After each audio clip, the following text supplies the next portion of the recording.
This might be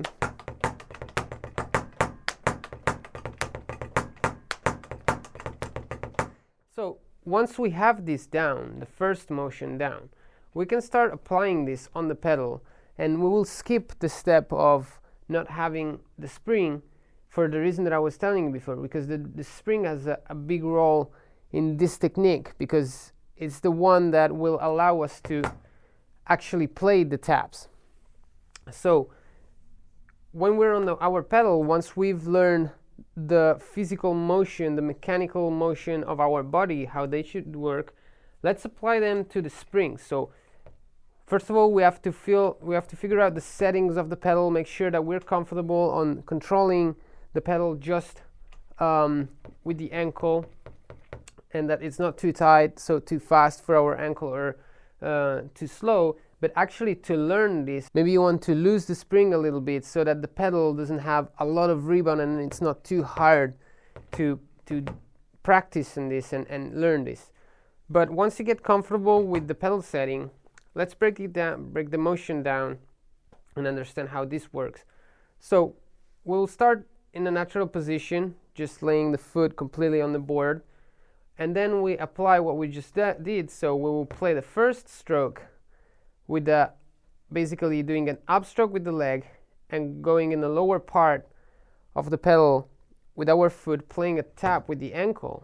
And then once we're here, we'll just go back in an initial position, letting all the weight of the leg fall. So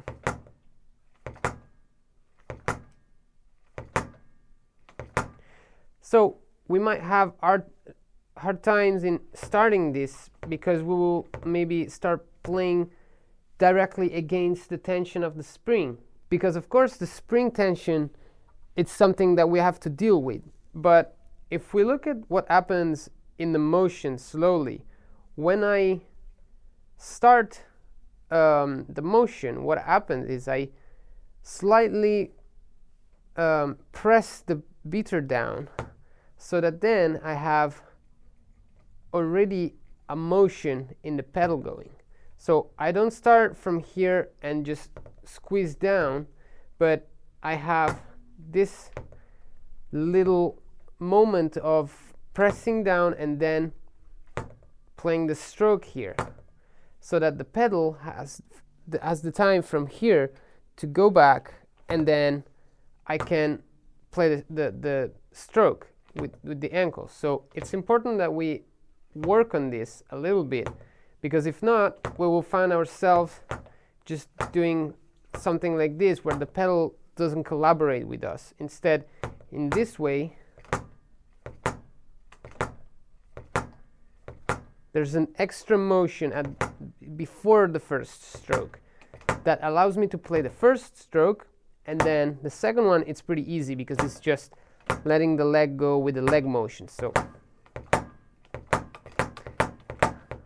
as you can see, it's a very loud double stroke, especially the second stroke. Instead, with the heel toe, for example, to have the same amount, not even the same volume and the same amount of power, I have to press a lot. I feel way more physical work. Instead, with the slide technique, I feel way more power, more comfortable, less tension, less stress in the muscle. So I think it's a great technique for that reason. And then once we learn this and we figure out the double stroke, we can start working on keeping the single strokes going. So basically the heel up that I was talking about before, but then sliding the foot on the board and keeping the pedal swinging, the pedal going. I don't feel like this can be a technique very useful for speed, because of all the motion that is involving the legs, and the leg has to do. But it's for sure more powerful than just the heel up. So if you maybe have to do multiple strokes in a groove, this might be